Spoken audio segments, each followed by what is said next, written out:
Welcome to PolyCast, a civilization podcast focused on game strategy. Dan Q. Makalua. The Me and Team. Ed Jin. With guest co-host MMC. You know what? I'll do the introduction. I think it's been a while since I've done an introduction. Oh, Yeah, do some work around here. Jeez, man. I'll let you get away with that comment because you have boobies. Greetings and welcome to episode 172. I'm joined by Imagine. Okay, rule of thumb. If you're going to write about something online in a PC mag, and you're going to write something that everybody else has already written about, make sure you actually read what they wrote first. Makalua. Sounds like someone needed a fact-checking committee. And then some. Phil. Greetings. Guest MMC. Hello. And I'm Dan Q. This is your brain on Civ. Do we get a frying pan and an egg? Because I'm kind of hungry. I got the bacon.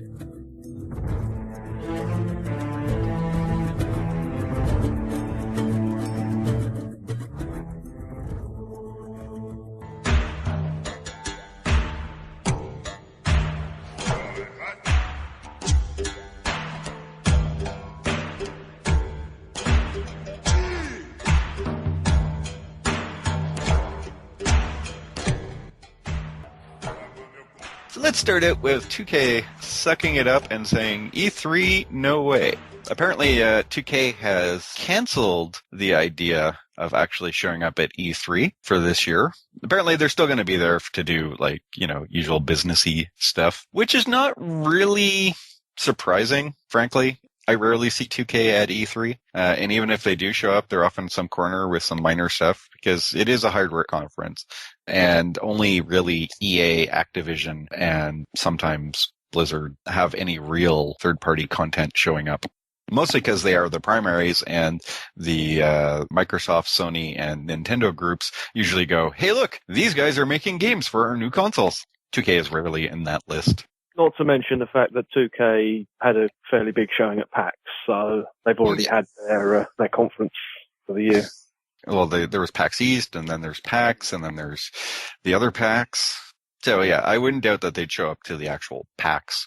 But yeah, E3 is getting kind of boring, especially with no Nintendo this year as well. So Everybody's working too hard on the new next gen of consoles, so nobody's really got anything. yeah, Well, yeah. I mean, Sony's already announced the PlayStation 4. I think Microsoft's got the Xbox announcement later this month, whatever it is they're going to be calling it, the 720 or whatever. I'm just calling it the 720 in the absence of, any real information. And besides, E3 is an industry-only event as opposed to, PAX, for example, or Gamescom. And if you combine that with the fact that a lot of these companies now are using this thing called social media and live streams, and 2K in particular, to reach their audience, it's a fraction of the cost. They can have their employees just stick around and, wherever they are and reach people from there. So it's going to save them money. They're going to reach more people more likely. It's going to be able to be more timely.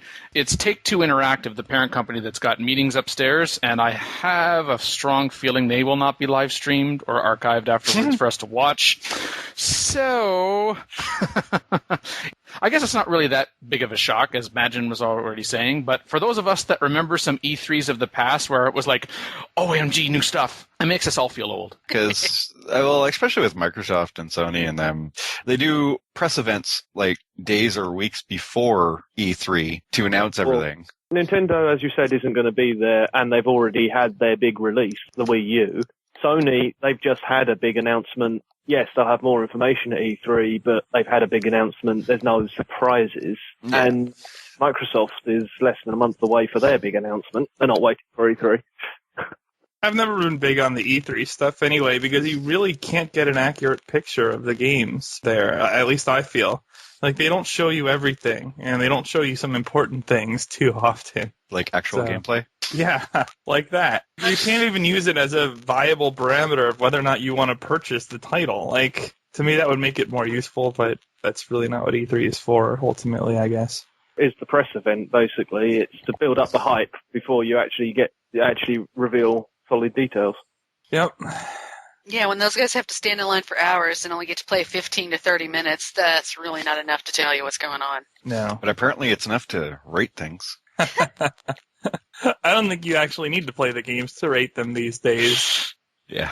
How much money did you just give me? Okay.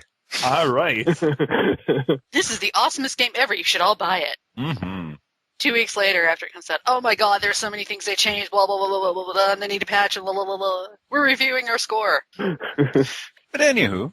One other thing why it's not surprising that 2K won't be at E3 is the fact that the other major studio owned by Take-Two, Rockstar, that never really is at E3. So Yeah. 2K is just joining the rest of the family in saying bye-bye.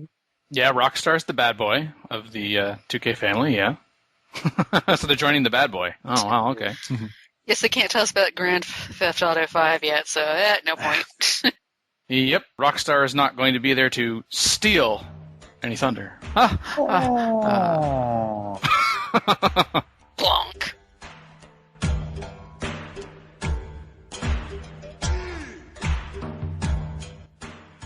Speaking about Thunder and Lightning, though, is there meaning behind Frax's Brave New World cover art? Oh, dear. Published by someone who goes by Aussie KP in the Civ community. He was one of the literally dozen guests from PolyCast episode 12 in the first season. First name is Alex, and on Huffington Post and on the CFC thread about this, which Aussie started, it's already at 4 pages, 61 replies, and more than 3,400 views. He does note that it goes off track, although it's not surprising. One of the game's new features is an expanded ideology system, he writes, so players can choose to follow autocracy, freedom, or order paths corresponding with fascism, democracy, and communism. To highlight this feature, the cover of Brave New World is split into 3, with a panel highlighting each ideology. Autocracy is on the left, freedom in the middle, and order on the right. Many comments on the Civ 5 Facebook page thought the placement was a little odd. Shouldn't communism be on the left and fascism is on the right? They have a point, but the answer, I think, might be that Firaxis is having a bit of fun with the cover and making a subtle statement. At the bottom of the box are 3 logos, the Entertainment Software Rating Board, or ESRB logo, the Firaxis logo, and the logo for the game's publisher, 2K Games. As I looked over the cover art, the placement of these logos stood out to me that the ESRB logo is located in the Autocracy panel, the Firaxis logo is located in the Freedom panel, and the 2K Games logo is located in the Order panel. It seems too convenient to be purely a coincidence. He asked Brave New World developer Ed Beach to confirm whether the placement of the logos was intentional or not, but he hasn't responded to me. He did, however, like his comment on Facebook. That's pretty much a response right there. That's kind of an indirect response sort of thing. You can't be quoted on it, but... Yeah, I mean, the logos are in the same order that they've always been in. So it's always ESRB on the left and then Firaxis and 2Game on the right. So it's probably more that they had to keep the logos in that order. So they just kind of mixed up the Autocracy, Freedom, and Order. But yeah, I have no doubt that they were playing around with it just to egg some people on. And I definitely have to agree with ESRB being on the Autocracy side. I asked a few people in the games industry about it, and they were very clear that, yep, that makes sense. ESRB is not exactly a well-liked group. To that end, Alex says, while the voluntary industry rating system is not government censorship and a happy alternative to it, it is still seen as a barrier to free speech to many among game developers and youth right advocates alike. And in fact, Aussie KP is the head of a youth rights advocates organization and has been for the past 13 years, so I can see why he would incorporate that into his article. And if you compare it to the Gods and Kings box art, which is the first expansion pack for Civ 5, the logos are in the same order. It just so happens now that we do not have the 2 logos that used to be completely right aligned. We've now got a left align and a center align and a right align, except if you look at the Gods and Kings box art as well, it is also split up into 3 panels for all intents and purposes. So there definitely was some creativeness going on. It might have been subconscious. I don't think so. Certainly Ed and Nether at Firaxis are probably giggling a little bit to themselves with delight that someone was paying this close attention and thinking about it, but this just goes to show how detail-oriented we are in the Civ community. And in fact, if you had tried something this subtle with, some other game communities... A Call of Duty cover? Well, I was going to say, first-person shooters probably don't have the depth of consideration to notice this. Yeah, that's a shot right across the bow. Yeah, send hate mail. Go for it.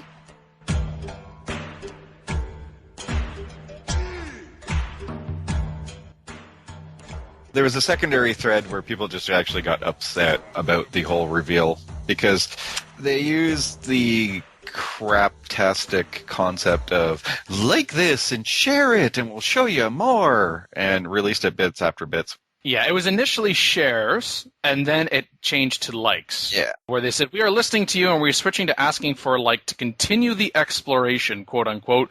It started off at 200, then it was 400, then it was 800, and then suddenly it was 3,000. I'm like, did we fail at math? Mm.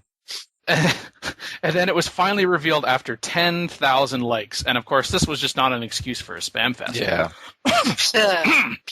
Excuse me. Spam fest. Which was annoying, but the worst part is that there's like nothing new on the box art. Like there was nothing revealed on the box art that people didn't already know about.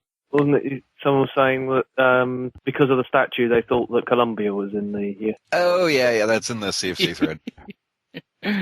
Yeah, they think that the statue is a statue of one of the Colombian guys, Father Comstock. Semi-related to that, there was a live stream on the 3rd of May, so the day before we recorded this, and it was promoted through Facebook as Community 2K Place for Access titles featuring Haunted Hollow. And it was also tied a little bit into Civ because they gave away a poster for Civ 5. They also gave away the mold of a cold weather barbarian from Civilization Revolution, even though they actually didn't say it was from Civilization Revolution. I watched this and I actually do own one of those. He is kind of scary. But the event, some people, and this was a separate thread from this, also all kind of coming down through the box art as well, because all that was featured about Civ was box art. There was, quote, a ton to talk about when it comes to Civilization 5 Brave New World. They didn't specifically say they were going to talk about it on the stream, and we do not know exactly who was responsible for that post. A lot of people have pointed the finger at Kate Dissler, but I'm not necessarily convinced that it was Kate that did this. And some people said that they were misled. Some people said they were lied to. I said, no, you were not lied to, but I can understand if you were feeling a little bit misled. But honestly, some of the visceral that has come out of it is making a mountain out of a molehill. Yeah. I mean, it was featuring Haunted Hollow. It was only an hour. There is a ton to talk about Civilization 5 Brave New World. Although when I was listening to the stream, at one point, Kate says, I know everyone wants more information, and I want to give you more information, but I want to know what you want to know about. So we have a bunch of stuff coming in the next 2 weeks, but get specific. And I actually thought that comment was a little kind of, you are teasing the Civ community. And we can be a bit like a rabid dog at sometimes. If you tease us too much, we will bite. Yeah. Well, it's like we're teasing you so that you continue to watch our other show that has nothing to do with what you want to see. Yes, and that comment about Civ came at about the 54-minute mark of a 63-minute stream. I saw the comments on the Civ Facebook page. One person was like, I got a shitload of homework that I put off to hear a ton about Brave New World, so thanks for that. How about a full exploration and aesthetic social policy trees to make up for this betrayal? What? Yeah, you weren't betrayed, you just didn't read between the lines. There is actually a ton to talk about in Brave New World. They just didn't say they were going to do it on that show. That's right. It's just like there's a lot that we can say about the weather. Yeah. Doesn't mean we're actually going to start talking about the weather now, or honestly, at any point in the future. Well, I think you just did, so technically. Not a ton of talk about it. That's right. It was not a ton of talk about it, and I was just talking about the weather.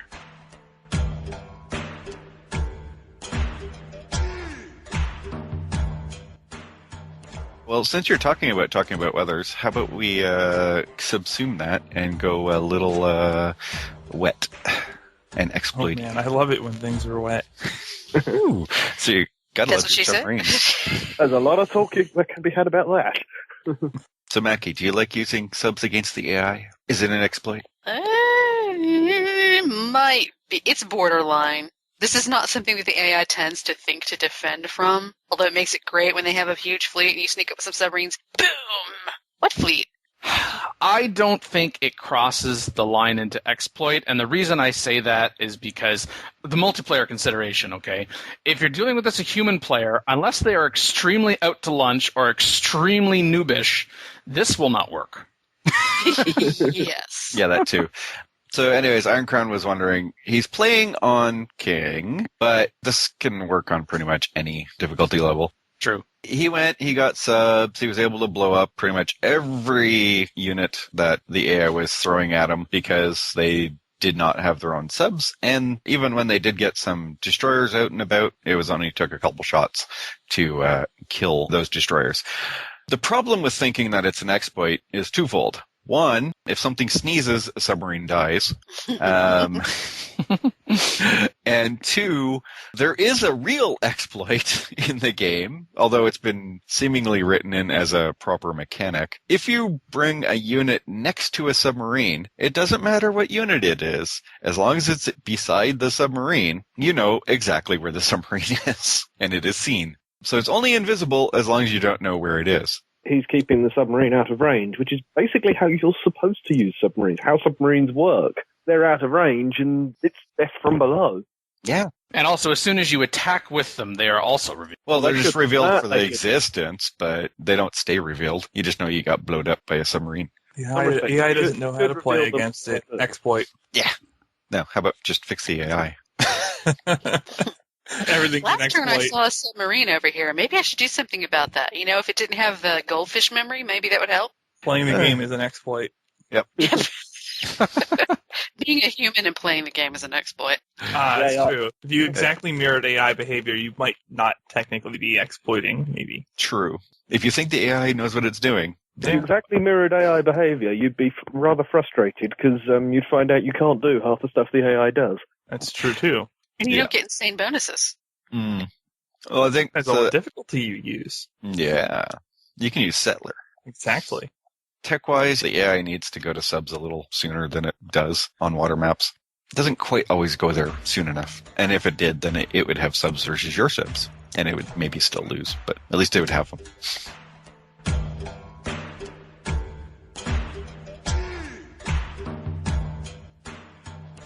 Ooh, I'll try my hand at a segue. Speaking of not soon enough, there's a countdown to the Brave New World release. It's not soon enough! 65 whole more days, guys. 65! And 11 hours. Ah, do I have to wait that long to play Brave New World? Yes, you do. There's a live countdown that someone set up over at timeanddate.com for the North American release of Brave New World on the 9th of July, Ann Arbor time, specifically. And I enjoyed, actually, the thread, because it was linked to on CFC, and it was started by Stonecutter9. He says, warning, avert your eyes, it's not pretty. And the first thing I thought about that was, what, timeanddate.com doesn't have a good layout? It ain't pretty. That's what I thought. So I'm like, and then I thought, oh, he's probably talking about how long it is until Brave New World's got nothing to do with the design of the site. That's where my thought first went. And, what does that say about me? Only good things, I'm sure. Sure. For sure. Is that till midnight? Does that count as midnight for midnight release? I Or is think that it like- is. Because I was going to say they need to add like 10 hours because of Steam not releasing stuff till Pacific time or something. Yeah. Well, no. Gods and Kings got released Midnight? at midnight. Okay. Now, access to... Now, that's an entirely other... The Steam servers were going to get slammed. You have access to it right at midnight, but The question is if the authentication servers are going to get Yeah, working. unlock it. That's usually where things crash. You may have it downloaded, but it may not get unlocked for a few hours. Yeah, it's when the authentication server, you find out that it's still an old Pentium 1 in the corner of the Valve offices, and that's the Steam authentication server, and it's just tripped over again. What? 5 people want to authenticate at the same time? No! Why is that computer in the corner on fire? Oh, that's the authentication server. Think we ought to put it out? Nah. Hey, if that's a countdown to midnight, then I can use that as the same countdown to the first Beyond the Monument. Ah, you're going to stream at midnight, huh? Sure, maybe. Do Beyond the Monument at midnight. hey, imagine, don't mislead the audience. Yeah, I might not. Don't make the 2K mistake. Get all their hopes up and then don't bother. Get all their hopes up, and then the authentication server won't let him play it, so he streams XCOM instead.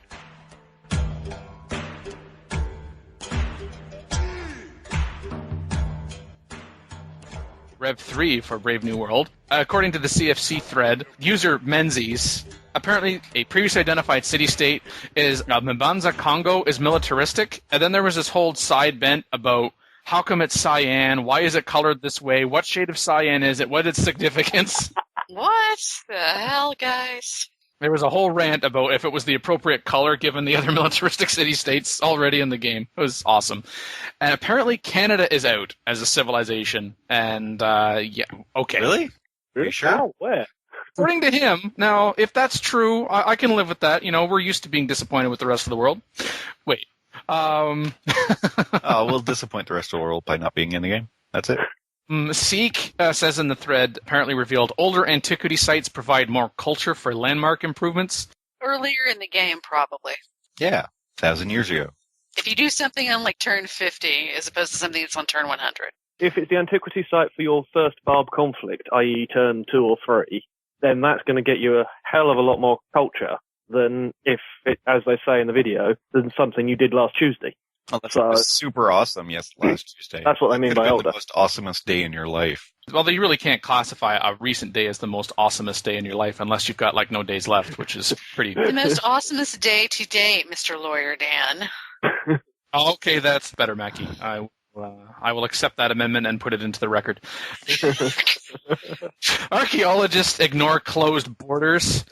I really want to rant about great profits right now, but anyway... Exploration Tree Finisher reveals hidden antiquity sites. Hidden antiquity sites. The Indiana Jones stuff, according to that video. 2 civs can propose resolutions each voting cycle, and resolutions where top contributors get bonuses give a tiered reward system for first, second, and third place. Well, that kind of makes sense. Details about many resolutions, and we can see who will appreciate or dislike certain proposals.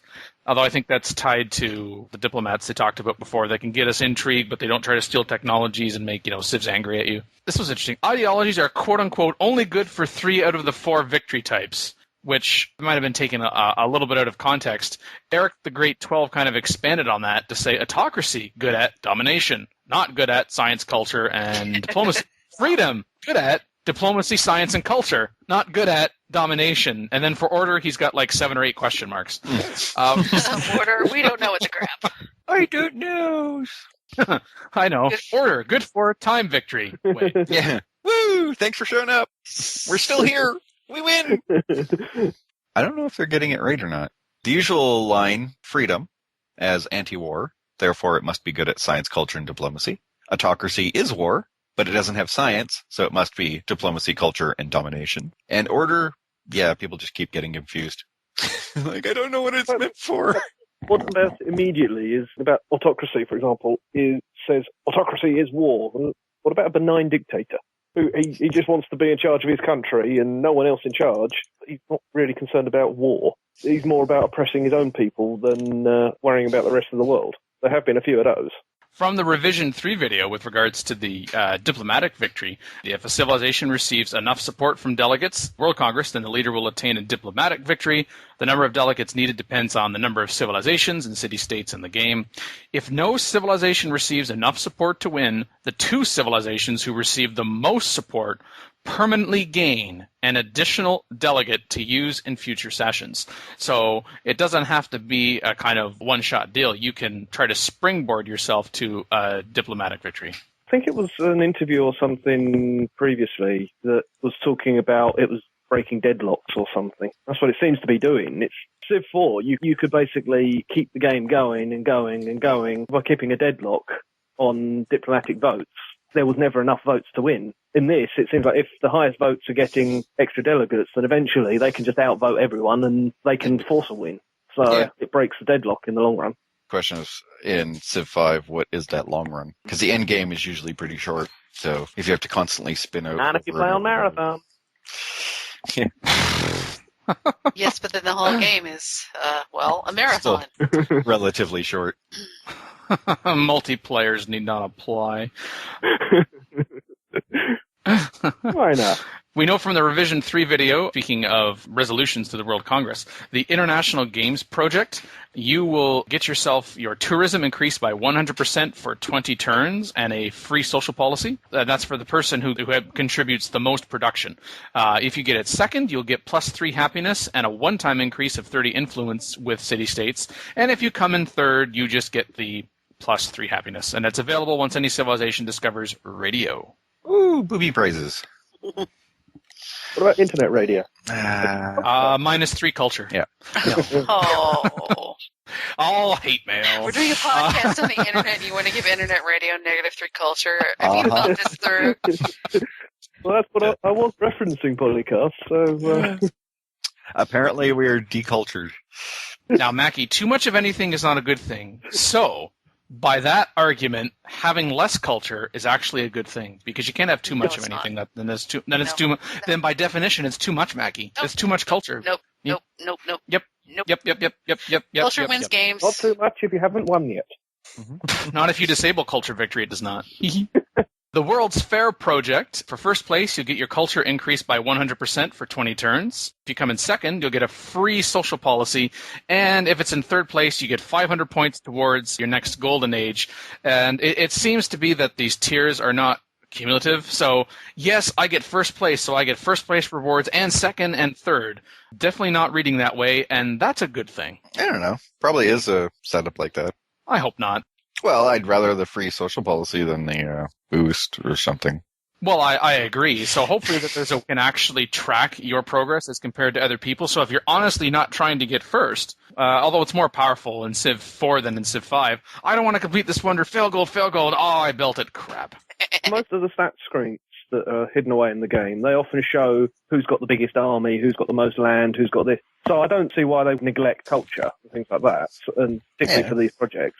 Yeah, well, I figure, if there's going to be a first, second, and third place prize, they'll probably show some sort of tooltip or something somewhere in the game to show you what's going on.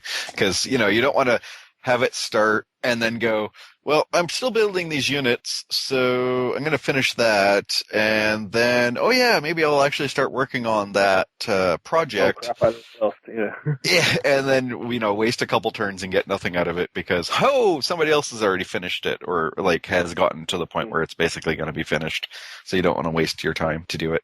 I don't think such an omission would be purposeful. It's just when you're introducing all of these new systems and modifying existing systems, the little things like this can sometimes get lost in the... It's always little things. The one thing I would say is, if these are Congress, considering that the focus is supposedly on diplomacy and working together, or particularly for the World Congress, I don't expect these projects to act like regular wonders, where you're in a race to see who can get the best. Yes, you're sort of in a race who can contribute the most, because you've got the first, second, third place, but you're not in a race to see who can build it first. It's who can contribute to the one building the most. Yeah, well, if you're going to have a first, second, and third place, it can't be an individual wonder anymore. Like the rest. Yeah, it definitely can't be, this person built the international games, therefore they're the only ones who get it. Yeah. Yes, if you're one of the three that tried to build the pyramids and you come in third place, you get a free worker. Yeah, when JSM's CAG on CFC said that it was a new world wonder, I think it's more accurately a world project. Yeah. Probably. Mackie, what's second place for building the pyramids then? 10% discount on building things. And a free worker. Ooh. And a partridge in a pear tree? Uh-huh. You get to be buried in the pyramid. That's a better third place prize.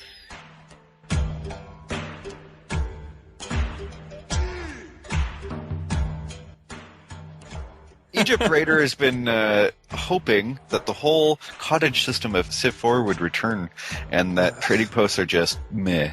Why don't you just make trading posts better and drop the cottage thing? Apparently he's noted that in every screenshot, trading post seems absent. And others have confirmed that in various screenshots, given that this was in April 14th, so a couple of weeks ago, that there was no TPs in the various screenshots we had actually seen, that maybe, possibly, the cottage system would return. And the answer to the question is, why would they bother doing that? Seriously. It doesn't fit with the game mechanics. It could possibly be the fact that there have been no announcements as to changing the system, so therefore they have no reason to show them off. Or they just look ugly. Placeholder art. All the trade routes are what they're showing off for generating cash. When you're generating cash with trade routes, you really need the tile improvements. So why build them to get Civ working? And there's nothing new about them, so why show them off? Yeah, they did say that gold was removed, but no one's really noticed whether or not TPs were removed. Maybe they were. Maybe TPs were just completely removed from the game. trading posts have been on life support since they were nerfed after Vanilla Civ 5 to only, I think, based only like one One gold.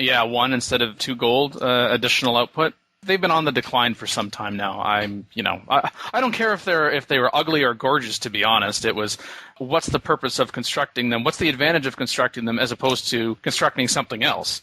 Because it's not like, oh, well, we can get trading posts so much earlier than something that's better, so we might as well have something rather than nothing until we can get something better later on. It's just that they went from in Civ 4, when we're talking about cottages, to being to bleh. It's quite an extreme. Well, cottages were overrated in Civ 4, but for a while, trading posts were crazy in Civ 5. With those 2 gold, you just took puppets and carpeted your puppets and trading posts. You'd so You much still do money. that now. You just have to get to economics first. Yeah, it's not the same. And then you had that brief period post-patch where if you had the 2 gold and then you patched the game and then you got to economics, you could get 3 gold. That was delicious. And then you finish commerce. Oh wait, no one actually went commerce. Actually, some people have said that, oh, this is terrible. If we remove trading posts, then puppeted city-states are just like a sink now. It's awful. It's awful. Oh, and it's no. like, well, maybe that's not necessarily a bad thing. I don't know. Yeah. You do want the puppet mechanic to be viable in some cases without being like the only viable option for a lot of the game. Yeah. There has to be a reason to allow puppets to exist beside annexed cities or self-built cities. Like, all 3 of those have a purpose, just that there's benefits and drawbacks to each of them. But TP spam all over your puppets, I wouldn't be sad if it went away. But I have a I feeling... wonder what spam would replace it then. Yeah, exactly. Because you wouldn't want farm spam. But I wouldn't be that surprised if TPs were gone. I wouldn't be that surprised if TP stayed, and that it was just that they don't get pictures. Though trade routes are meant to, I guess, take over all of the primary gold income. So it forces you to be nicer with others if you want money. Although, have we actually gotten a good explanation of how trade routes calculate their money? So in that video that Ed did for Rev 3, he did explain some of what the trade routes did and how it calculates the cash. Gold output in a city? Primarily, it's based more on distance and the difference in luxuries.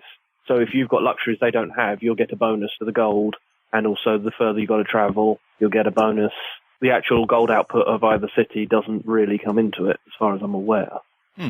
Yeah, I would say if gold output of the city does count towards the trade routes, then TPs would be worthwhile to put down. Because in that situation, with gold taken off the map, if you can build like London, basically, mass trade post spam all around it, and then basically you get a huge gold per turn because you had markets and banks and stock exchanges, and then you'd have great trade routes because you'd have a high gold per turn. And then maybe people would send trade routes to you to get some of that. So that would make sense for trading posts. And even maybe the great merchant.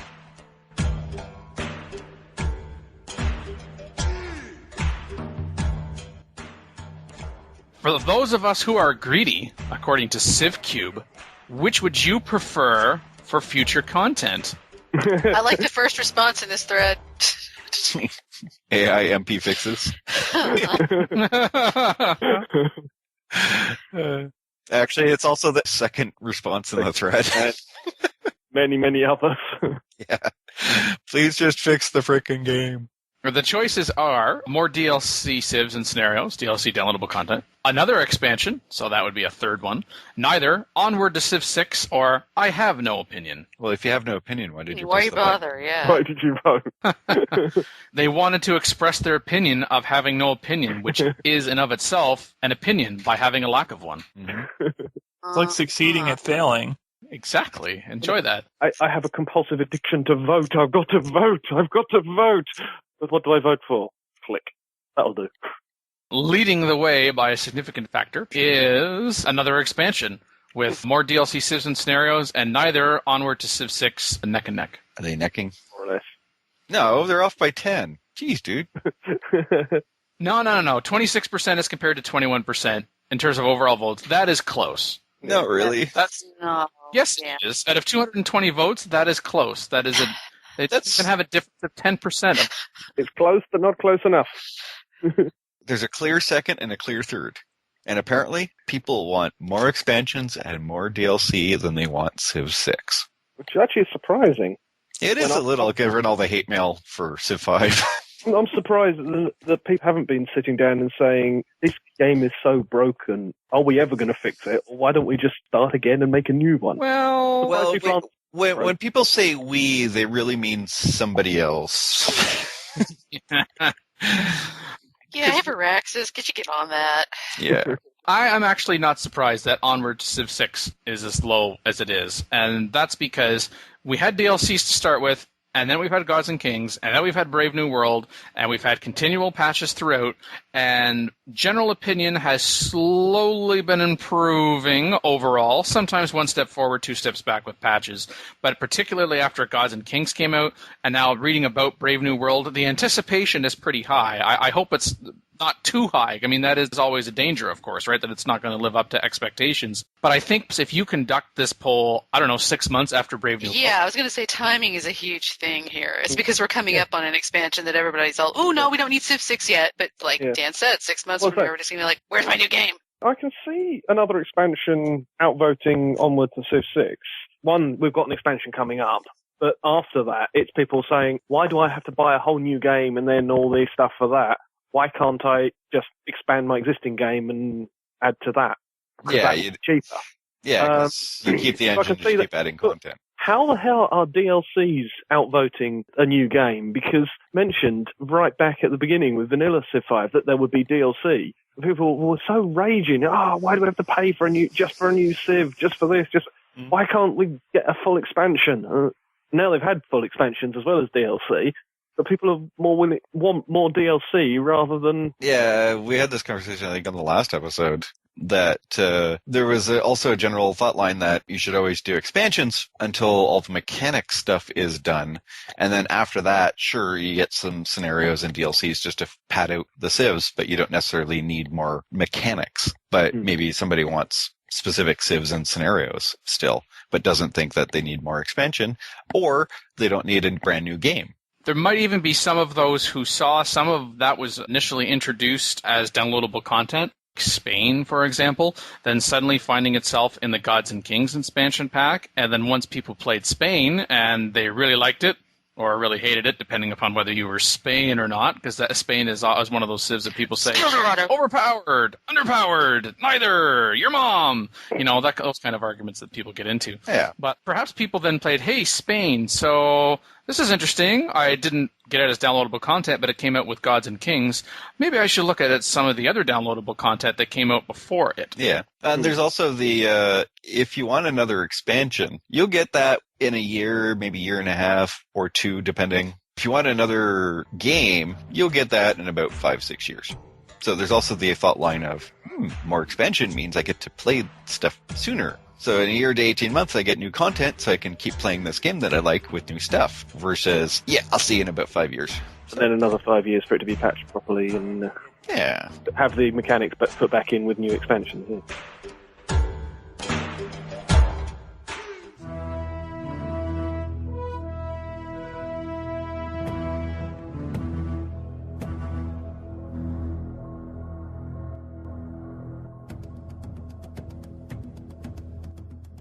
Recorded for episode 164 with Dan Q, Makalua, the Mian Team, Mad Jin, and Silent Knight 13. Life, a glorious life. We have brought them back to life. Hey. Shoot it before it spreads. Zweirzor, or Zweirzor, maybe. Zweirzor. Wants to talk about the recalling to life mechanic. He has an idea that, and Phil has to close his ears at some point. At some point, yes, he has to close his ears. I know where this is going. Yeah, so apparently reviving a conquered civ, one that's been completely wiped out, is more of a fancy thing you do because you're bored than good thing to mess with your rivals. So basically, bringing a civ back to life is there just for fun, as far as he's concerned. And other than a diplomacy victory, because they will vote for you, in general, they're kind of a waste of time to do that. Though, you can always hand them cities, you can always hand them units, and if you really want that recalled to life civ to be of value, you can just bump them up, and then there will be a value. So the problem is what he had a problem with, of course, and where his suggestion comes in. He'd like to suggest either giving the recaller an option to boost the recalled, as in the one that got brought back, with known technologies, or automatically push freshly independent at similar level of technology to other civilizations. Self-balanced by lack of economy. It takes some time for new Civ to catch up with the rest of the world. Depends on difficulty level.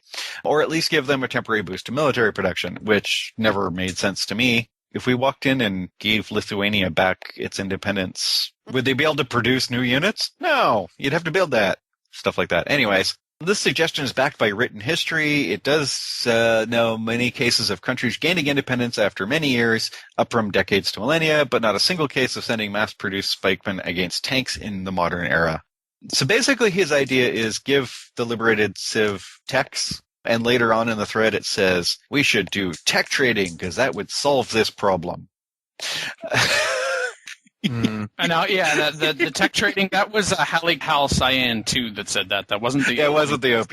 But basically, my answer is no. It's not a good idea. One possible suggestion here is that if a Civ has been conquered by another Civ completely, and it has been conquered fully for a period of time, then when you recall that Civ back to life, they should be at tech parity with the Civ that conquered them. Not the one that recalled them to life, as in, if I walk over with a bunch of pikes and stab a GDR in the head, they shouldn't get pikes, they should get GRs. Basically.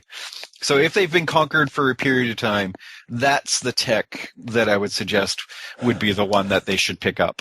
I don't know. It's not plausible. Idea. It's still a bad idea, but... Well, at least the person doing the liberation, giving them technology, makes some degree of sense compared to the person that conquered them in the first place. The Civ that conquered them wasn't going to give them anything. They wanted them out of there. Except that they're incorporating them into their empire. And then everywhere in the empire, if they're incorporated, as in, it's been there for a while, would have access to the technology. You're not going to build a university in a conquered city unless you share the technology about building a university. I guess. That would make sense. It'd be kind of like the States wandering in and, I don't know, liberating some backwater country that's been conquered for a while.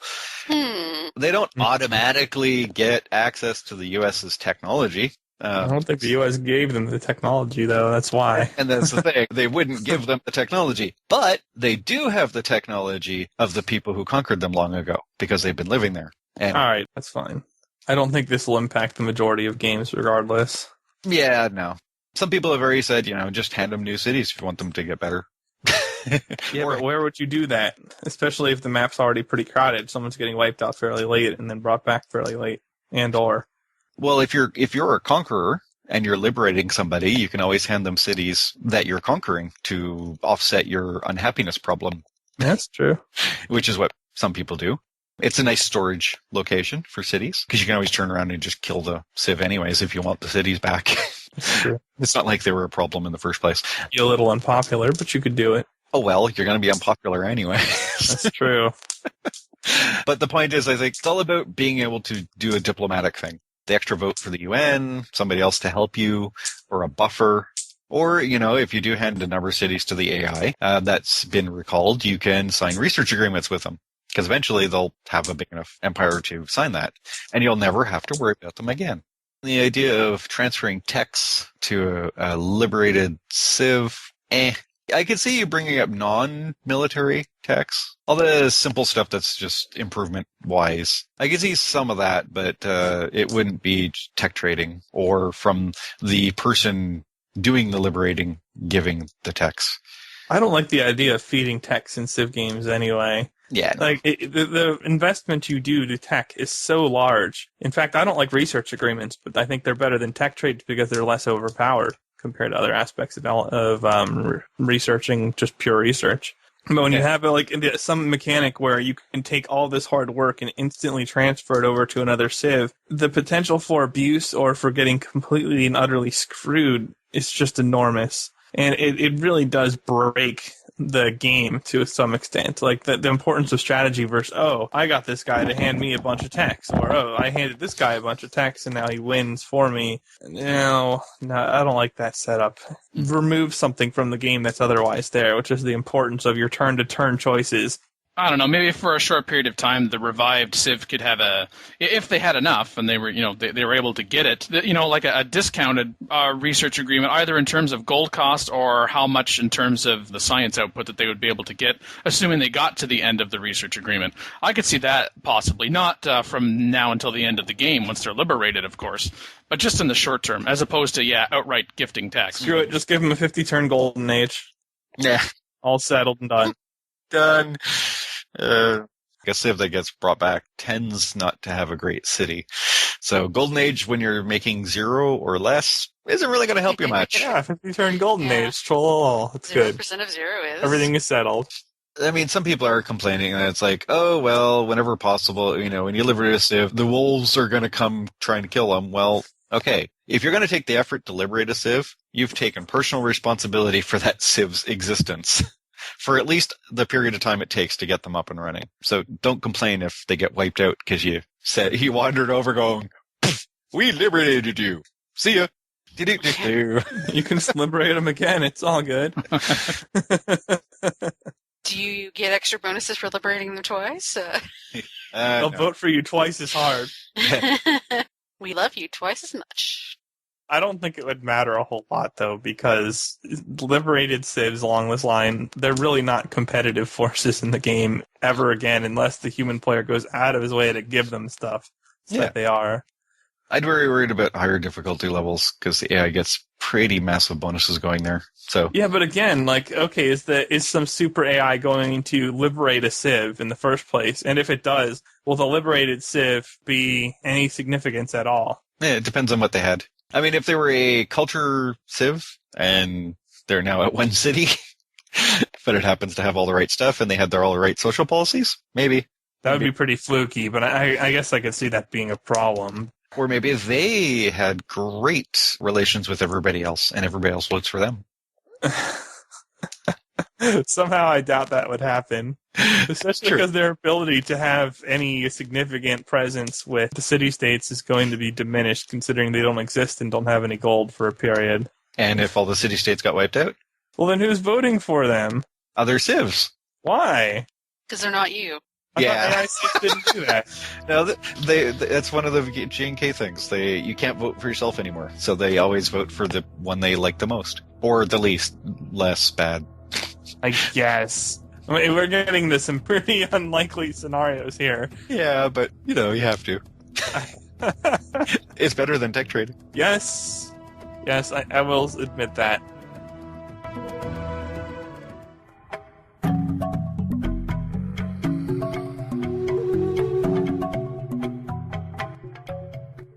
Recorded for episode 166 with Dan Q, Makalua, the Mian team, Matt Jin, and Blauerfackel. Channeling the inner 4-year-old in all of us by asking why. Why? Why are the workers left-handed, guys? That about really. sums up the post. Yeah, that is literally it. GMO, genetically modified organism? What? Why are we posting? We just don't post. Left-handers unite. Why are all the workers left-handed? When they use their hammers or their mouths, they always use their left hand. Somebody goes into it's left-handed privilege, man. Maybe they're just trying to get better with their offhand. Minority rights. Sorry. They're trying to become ambidextrous. Yes. All right, so I ask on the panel here. Panel is left-handed. Well, God rules. I actually can write with my left. No. It's only slightly worse than my right. yeah, I'm in the same boat with Phil. I distinctly remember in first grade or so getting the pen taken from my left hand and put in my right because apparently it was the wrong thing to write with your left hand. Yeah, I distinctly I remember have that that. as well, except I told the teacher to go screw herself and kept writing with my left hand. I'm left-handed. If you don't I'm like naturally it. right-handed for sure, Yeah. but I'm pretty good with my left, too. Well, I find that fascinating that not just one but two people on the panel have had an experience of a teacher essentially saying that, no, you should be writing with your right hand. It's old school, man. Yeah, my mom had that happen to her, too. One of my great-grandfathers, he was left-handed, and he got the strap. And I remember my great-grandmother freaking out when I was a baby because she'd hand me something and put it in my left hand, and my mother had to explain, like, they don't do that anymore. And from this thread, there was the happy, like, Valak saying this made my day, and Drunken Ryan was kind of angry about it, or at least he posted as angry. I really don't know if this is serious or not. They want to say, you left-handers better build that road and that mine over there because you serve nothing else, just the dirty work. And I was like, Okay, then. The more bizarre, though, was like Semi Califa says they're actually right-handed and we're looking at them in a mirror. Civ holds a mirror to real life. To whose real life? Or Eagles Pursuit's all the right-handers unionized. Similar to that, Dogmo said, they're not. They're all right-handed. They just use their left hand in protest of unsafe labor conditions. You're really going to force me to work when I can see that barb 5 tiles away? Fine, but I won't use my dominant hand. That's why it takes so long. Honestly, I saw this thread and I just thought, troll, Yeah. troll. But I enjoyed it, and the people, like some of the negativity, I'm like, maybe there's something subconscious in there about why they're all left-handed, but it honestly could have just been, oh, we need to have them animate, and some person used their left hand, and then it was just copy-paste. That's it. We are not putting right-handers in the game. You are not worthy to play Civ. It would be kind of cool, though, if they designed a left-handed and a right-handed guy, and what's the instance of left-handedness? 1 out of every 9 people? 30. So 1 out of every 9 workers. 30%. We're at least 30% and growing. Left-handers is a sign of evolution. Canis Alvinus says, it might just be that they write with the right hand and work with the left hand. Oh, It's true. They might be doing something else with that right hand. That's certainly true. Wait, no. That's so bad. Like drinking water.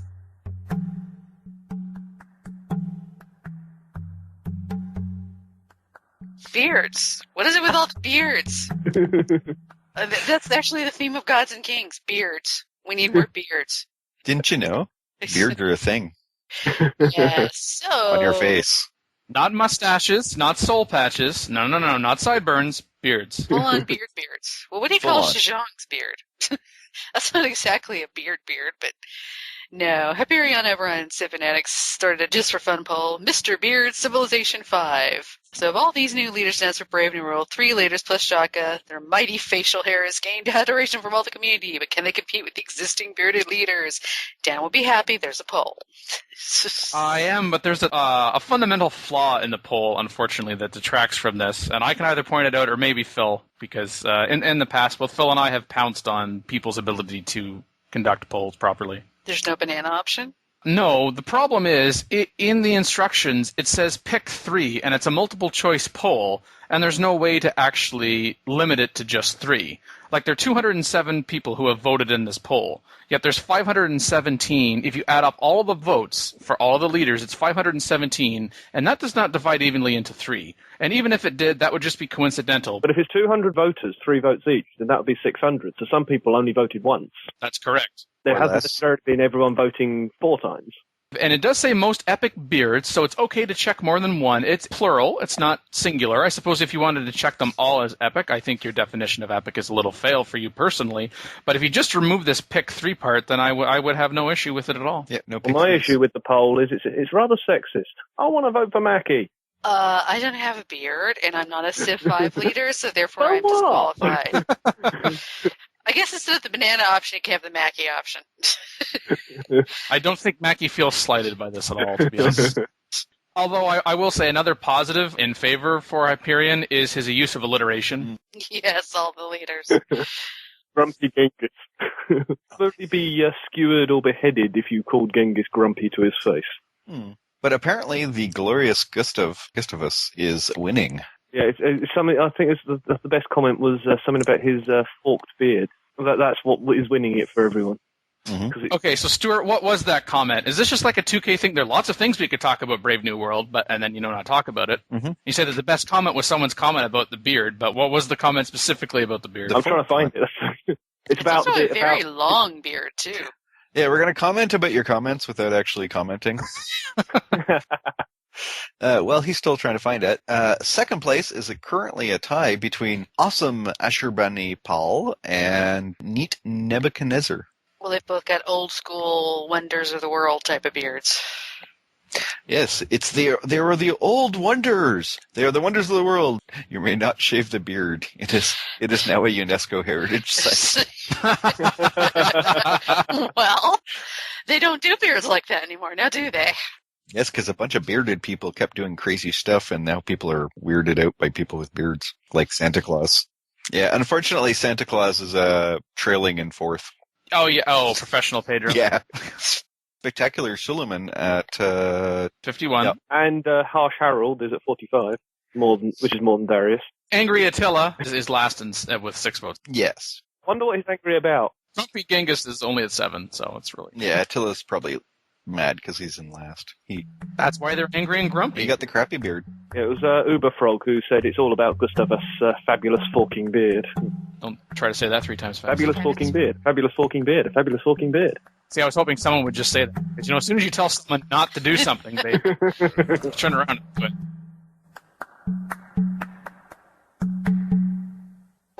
Call in today. In North America, the number is 301-637-7659. That's 301-637-POLY.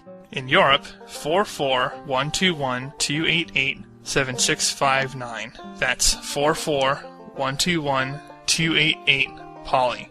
The only thing worse than being talked about is not being talked about. For more information on PolyCast, Our sibling shows Modcast, Revcast, and Turncast, Or about PolyCast in general, Log on to the series' official website at Polycast.net. thepolycast.net.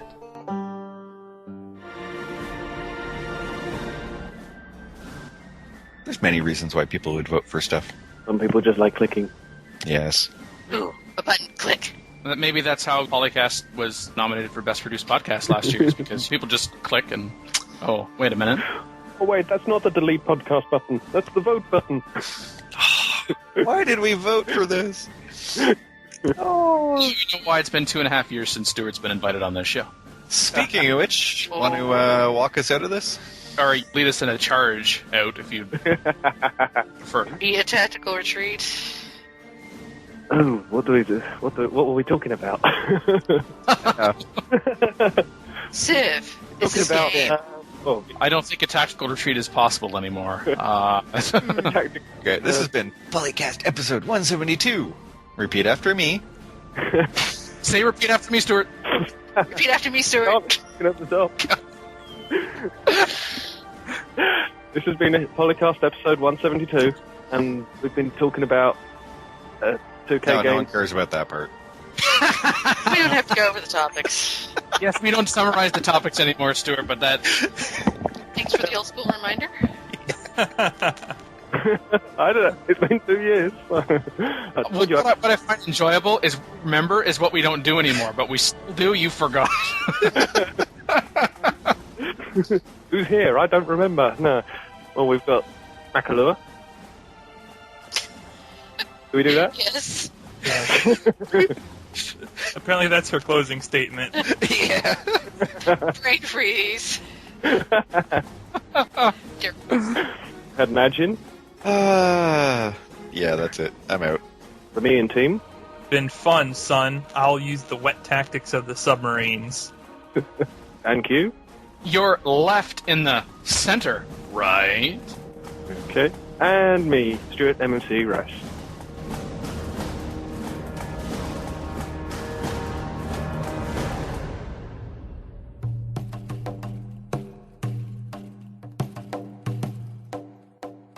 Well, I mean, of course all the workers in Civ are left-handed. Only left-handed people do any real work. Ha ha! I'm left-handed. You can also send hate mail. Well, same here, so, you know. I can dual wield. Oh, are we going to have great archaeologists and one of them could be Indiana Jones? Because I'm pretty sure he ignores his closed borders. Wait, is he ignoring your close border? Two civs can talk over top of Imagine right now. Two civs. I'm in for what happens in the movies. Thanks for asking.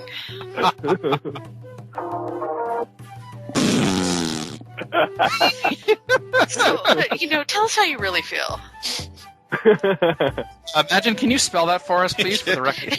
Yeah, how many B's are there in the middle? Because it starts with a P and it's the G and there's a b.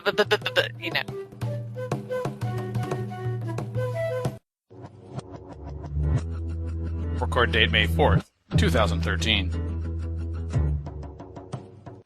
Civilization 4 and 5 sound clips. Copyright Take-Two Interactive. Copyright Civilized Communication at civcom.net.